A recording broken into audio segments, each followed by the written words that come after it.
Hello, good evening. This is Myesha Marie coming to our Reading the Bible Together. Happy Friday. And forgive me, I don't like trying to come on too late, but yeah, I was doing a little bit of everything today except being here reading the Bible together. I'm like, oh my gosh. So I read earlier, but not with you guys. um, we will be reading Numbers chapter 21 from the New Living Translation, and we are going to get started. The Canaanite king of Arad, who lived in the Negev, heard that the Israelites were approaching on the road through Athrim. So he attacked the Israelites and took some of them as prisoners. Then the people of Israel made this vow to the Lord: if you will hand these people over to us, we will completely destroy all their towns. The Lord heard the Israelites' request and gave them victory over the Canaanites. The Israelites completely destroyed them and their towns, and the place has been called Hormah ever since.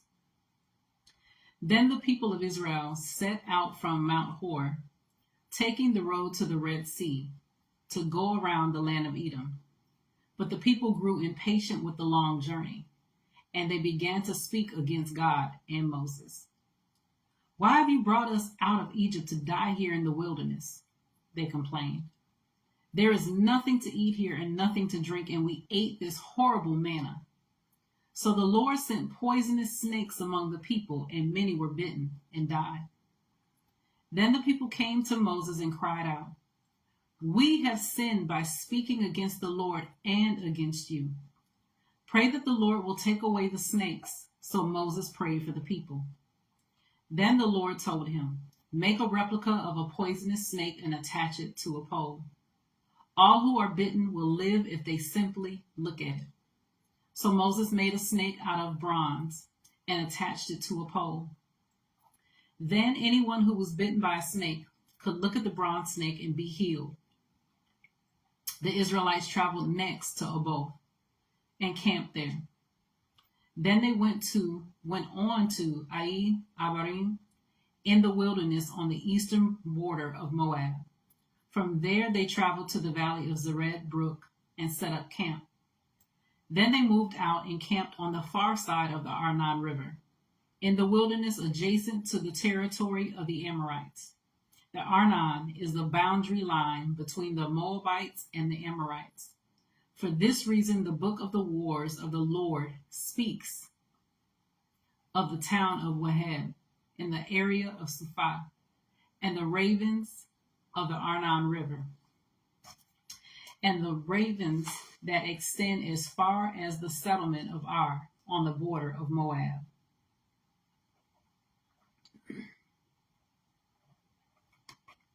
Excuse me.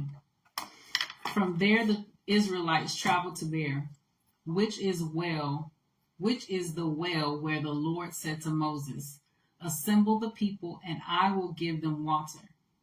There the Israelites sang this song. Spring up, O well, yes, sing its praises.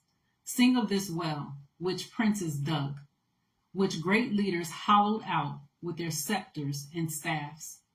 Then the Israelites left the wilderness and proceeded on through Matnah, Nahaliah, and Bamath. After that, they went to the valley of Moab, in Moab, where Pisgah Peak overlooks the wasteland. The Israelites sent ambassadors to King Sihon of the Amorites with this message: let us travel through your land. We will be careful not to go through your fields and vineyards. We won't even drink water from your wells. We will stay on the king's road until we have passed through your territory. But King Sihon refused to let them cross his territory. Instead, he mobilized his entire army and attacked Israel in the wilderness, engaging them in battle at Jahaz. But the Israelites slaughtered them with their swords and occupied their land from the Arnon River to the Jabbok River. They went only as far as the Ammonite border because the boundary of the Ammonites was fortified. So Israel captured all the towns of the Amorites and settled in them, including the city of Heshbon and its surrounding villages. Heshbon had been the capital of the king of Sihon of the Amorites. He had defeated a former Moabite king and seized all his land as far as the Arnon River. Therefore, the ancient poets wrote this about him: Come to Heshbon and let it be rebuilt. Let the city of Sihon be restored. A fire flamed forth from Heshbon, a blaze from the city of Sihon. It burned the city of Ar and Moab. It destroyed the rulers of the Arnon heights. What sorrow awaits you, O people of Moab? You are finished, O worshippers of Chemosh. Chemosh has left his sons as refugees, his daughters as captives of Sihon, the Amorite king. We have utterly destroyed them from Heshbon to Dibon. We have completely wiped them out as far away as Nophah and Medeba. So the people of Israel occupied the territory of the Amorites. After Moses sent people to explore the Jazer area, they captured all the towns in the region and drove out the Amorites who lived there. Then they turned and marched up the road to Bashan. But King Og of Bashan and all his people attacked them at Edrei. The Lord said to Moses, Do not be afraid of him, for I have handed him over to you, along with all his people and his land. Do the same to him as you did to King Sihon of the Amorites, who ruled in Heshbon. And Israel killed King Og, his sons, and all his subjects. Not a single survivor remained. Then Israel occupied their land. So that was Numbers chapter 21 from the New Living Translation. Continue to search the scriptures daily to see what is true. Allow Holy Spirit to illuminate the word to your heart and to your mind and to your soul, bringing knowledge, understanding, and wisdom, and most of all, revelation of who God truly is, his true nature and true character, and how much he truly, truly loves you. You guys take care. God bless. Having a phenomenal weekend, and we'll see each other again on Monday. Take care.